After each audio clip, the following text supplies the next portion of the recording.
আসসালামু আলাইকুম, কেমন আছেন সবাই? আশা করছি আপনারা সকলে ভালো আছেন। দেশ এবং প্রবাস থেকে যারা ভিডিওটি দেখছেন আপনাদের সকলকে স্বাগতম। সামনে এটি হচ্ছে বিমানবন্দর সড়ক, এটির ডান পাশেই কুড়িল। ৩০০ ফিট সড়কে যে এক্সপ্রেসওয়ের কাজ সেটি সামনের এখান থেকেই শুরু হয়েছে। এটি হচ্ছে ঢাকা এলিভেটেড এক্সপ্রেসওয়ে। এলিভেটেড এক্সপ্রেসওয়ের প্রথম অংশে উপরে সড়কের পুরো অংশেই ঢালাইয়ের কাজ সম্পন্ন হয়ে গেছে। কিছুদিন আগে এটির উপর একটি ভিডিও দিয়েছিলাম, যারা সেই ভিডিওটি দেখেননি সেই ভিডিওটির লিঙ্ক নিচে ডেসক্রিপশনে দিয়ে দিচ্ছি, আপনারা চাইলে দেখে নিতে পারেন।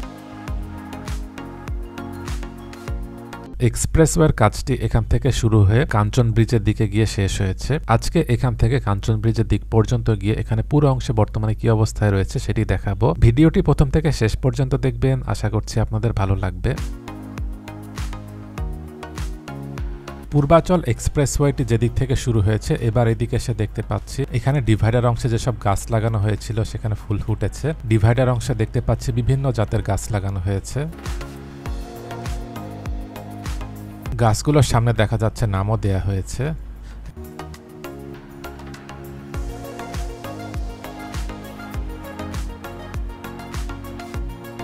১০০ ফিট খালের হাঁটার যে পথ তার পাশেও দেখা যাচ্ছে অনেক গাছ লাগানো হয়েছে। এখানে নকশাতে দেখেছিলাম হাঁটার পথের পাশে বসার জন্য বেঞ্চও থাকবে। এখানে সৌন্দর্য বর্ধনের পুরো কাজটি শেষ হয়ে গেলে দেখতে সুন্দর লাগবে।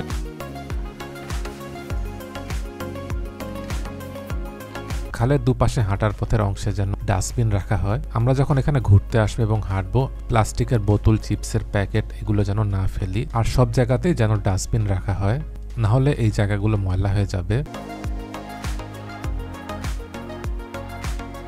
ডিভাইডার অংশে গাছ থাকলে দেখতেও ভালো লাগে। ঢাকার অনেক জায়গায় রাস্তার মাঝখানে ডিভাইডার অংশটি খালি পড়ে রয়েছে, সেই সব জায়গায় যদি গাছ লাগিয়ে দেওয়া যায় তাহলে এটি যেমন নগরের সৌন্দর্য বৃদ্ধি করবে, সেই সাথে এটি আমাদের পরিবেশের জন্যও ভালো।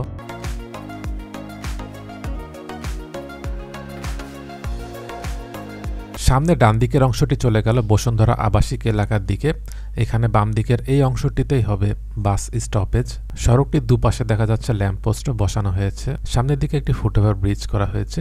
এখানের স্থানীয়রা বলছিলেন ফুটওভার ব্রিজের কাজটি যেন তাড়াতাড়ি শেষ করা হয়। প্রতিদিন অসংখ্য মানুষকে অনেক ঝুঁকি নিয়ে রাস্তার এপার থেকে ওপার পার হতে হয়। নারী, শিশু, বৃদ্ধ তাদেরও রাস্তা পার হতে অনেক অসুবিধা হচ্ছে। ফুটওভার ব্রিজের কাজটি যখন সম্পন্ন হয়ে যাবে তখন আমরা সকলেই যেন ফুটওভার ব্রিজটি ব্যবহার করি।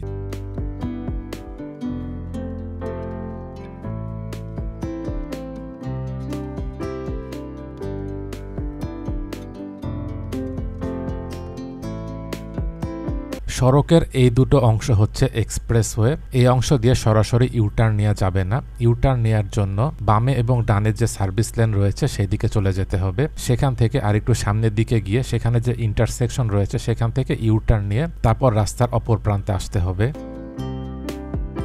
এক্সপ্রেসওয়ের এই অংশটি ৪ লেন এবং ডান দিকের এই অংশটি ৪ লেন। মূল এক্সপ্রেসওয়েটি সব মিলিয়ে ৮ লেন। একদম বামে এবং একদম ডানে যে সার্ভিস লেন রয়েছে সেটি হচ্ছে ২ লেন থেকে ৪ লেন সমপরিমাণ। এক্সপ্রেসওয়ে থেকে সার্ভিস লেনে যাওয়া এবং সার্ভিস লেন থেকে ১০০ ফিট খালের যেসব অংশে আর্চ ব্রিজ রয়েছে সেই অংশে সার্ভিস লেনটি ৪ লেন সমপরিমাণ। পূর্বাচল এক্সপ্রেসওয়েতে সব মিলিয়ে ৫টি ইন্টারসেকশন থাকবে। রাস্তার এপার থেকে ওপারে যাওয়ার জন্য ইন্টারসেকশন দিয়ে ইউটার্ন নিতে হবে। সামনের দিকে এটি হচ্ছে ১ নাম্বার ইন্টারসেকশন। যারা কুড়িলের দিক থেকে এসে বসুন্ধরার দিকে যাবে এই ১ নাম্বার ইন্টারসেকশন দিয়ে ইউটার্ন নিতে হচ্ছে।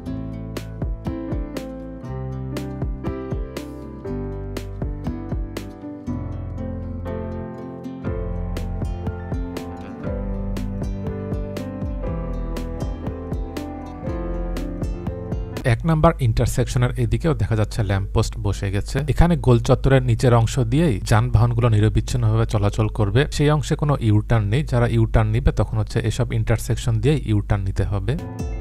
১ নাম্বার ইন্টারসেকশনের পরে এই জায়গায় দেখা যাচ্ছে আরেকটি ফুটওভার ব্রিজের কাজ চলছে। এটির সামনের দিকে এখানেই বাস স্টপেজ। অনেকেই বলছিলেন বাসগুলো যদি বাস স্টপেজে না দাঁড়িয়ে রাস্তায় দাঁড়িয়ে যায় এতে করে যেমন দুর্ঘটনা ঘটার সম্ভাবনা থাকে, সেই সাথে যানজটও লেগে যেতে পারে। এখানের বাসগুলোকে নগর পরিবহনের মতো করে নির্দিষ্ট স্থানে থেমে বাসগুলো চলাচল করে, তাহলে সড়কটি অনেকটাই শৃঙ্খলার মধ্যে থাকবে।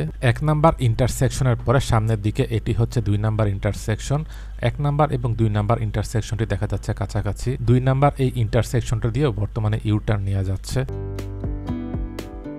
ইন্টারসেকশন সহ আশপাশের জায়গাগুলোকে যদি পোস্টার মুক্ত রাখা যায় তাহলে সৌন্দর্য বর্ধনের পরও এই জায়গাগুলোর সৌন্দর্য ঠিক থাকবে।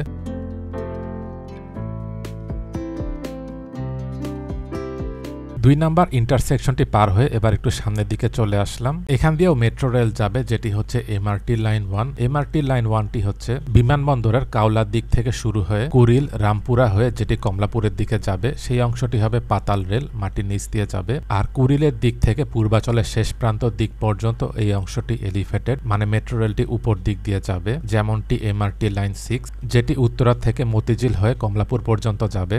বর্তমানে উত্তরার দিক থেকে আগারগাঁও পর্যন্ত ট্রেন চলছে। জানা গেছে এখানে এই এলিভেটেড মেট্রো রেলের জন্য রাস্তার মাঝখানে এখানে যে ডিভাইডার অংশ রয়েছে এখান দিয়ে পিলার হবে। অনেকেই বলছিলেন এখানে যখন রাস্তার কাজগুলো হচ্ছিল তখন এখানে মেট্রো রেলের জন্য পিলারের কাজগুলো করে রাখলে ভালো হতো। এমআরটি লাইন 1 থেকে জানা গেছে এখানে যখন মেট্রো রেলের পিলার তৈরি করা হবে এর জন্য পুরো রাস্তা ভাঙতে হবে না। তারা জানিয়েছে এখানে যখন পিলারের কাজ হবে তখন এই সড়কের পুরো অংশেই পিলারের যেখানে কাজ হবে তার পাশে ব্যারিকেড দিয়ে দিবে, যেমনটি এমআরটি লাইন 6 কাজ চলার সময় উত্তরা থেকে মতিঝিল পর্যন্ত রাস্তায় যেমন ব্যারিকেড দেওয়া হয়েছে সেরকম এখানেও ব্যারিকেড দেওয়া হবে। এবার একটু সামনে চলে আসলাম। পূর্বাচল এক্সপ্রেসওয়ের জন্য বেশিরভাগ অংশে রাস্তার কাজগুলো সম্পন্ন হয়ে গেছে, কিছু অংশে সার্ভিস লাইনের কাজ বাকি আছে। দুদিকের অংশে যে 100 ফিট খাল সেটি বালু নদীর এই দিক পর্যন্ত এসে শেষ হয়েছে, সামনের দিকেই হচ্ছে বালু নদী। এই অংশে এক্সপ্রেসওয়ের পাশে সার্ভিস লাইনের অংশটি বেশ প্রশস্ত। বালু নদীর এখানে সেতু পার হওয়ার পরেই 3 নাম্বার ইন্টারসেকশন। যারা ইন্টারসেকশন দিয়ে ইউটার্ন নিবে এবং পূর্বাচলের এলাকাগুলোতে যাবে তাদেরকে বালু নদীর আগেই সার্ভিস লাইনের দিকে চলে যেতে হবে।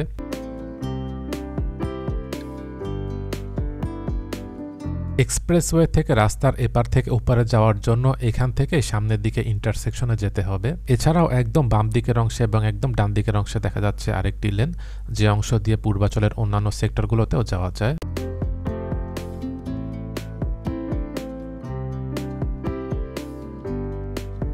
সামনের দিকে এটি 3 নাম্বার ইন্টারসেকশন, এটি দিয়েও এখন ইউটার্ন নেওয়া যাচ্ছে। 3 নাম্বার এই ইন্টারসেকশনটির সামনেই 4 নাম্বার ইন্টারসেকশন। 3 এবং 4 নাম্বার ইন্টারসেকশনটি দেখা যাচ্ছে কাছাকাছি। এবার 4 নাম্বার ইন্টারসেকশনের দিকে চলে এসেছি। এটি হচ্ছে ইন্টারসেকশনটির নিচের অংশ। ইন্টারসেকশনের এখানের অংশেও দেখা যাচ্ছে দুপাশে ল্যাম্পপোস্টগুলো বসে গেছে।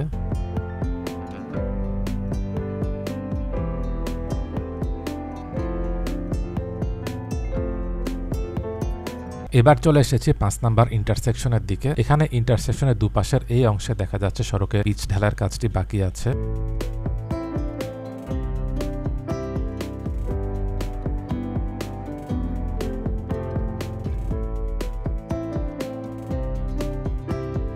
এবার চলে এসেছি পূর্বাচলের 5 নাম্বার সেক্টরের দিকে।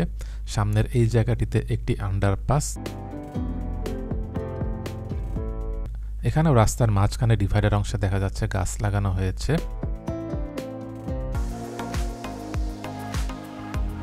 আর একটু সামনের দিকে পূর্বাচল এক্সপ্রেসওয়েটি শেষ হয়েছে।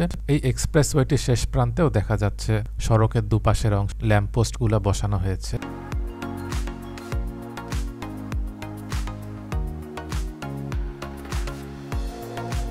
চলে এসেছি পূর্বাচল এক্সপ্রেসওয়েটির শেষ প্রান্তের দিকে। সড়কটি এই পর্যন্তই। এখান থেকে সামনের দিকটি চলে গেল কাঞ্চন সেতুর দিকে। কাঞ্চন সেতুর পাশেও নতুন সেতুর কাজ চলছে, সব মিলে সেখানে হবে 8 লেনের সেতু। এটিও ঢাকাতে প্রবেশের একটি রুট। এখান থেকে বাম দিকের এই অংশটি হচ্ছে ঢাকা বাইপাস। এই সড়কটিকেও এক্সপ্রেসওয়ে করা হচ্ছে। আর এই জায়গাটিতে একটি ইন্টারচেঞ্জ হবে। কিছুদিন আগে ঢাকা বাইপাস এক্সপ্রেসওয়েরও একটি ভিডিও দিয়েছিলাম, যারা সেই ভিডিওটি দেখেননি সেই ভিডিওটির লিঙ্ক নিচে ডেসক্রিপশনে দিয়ে দিচ্ছি, আপনারা চাইলে দেখে নিতে পারেন।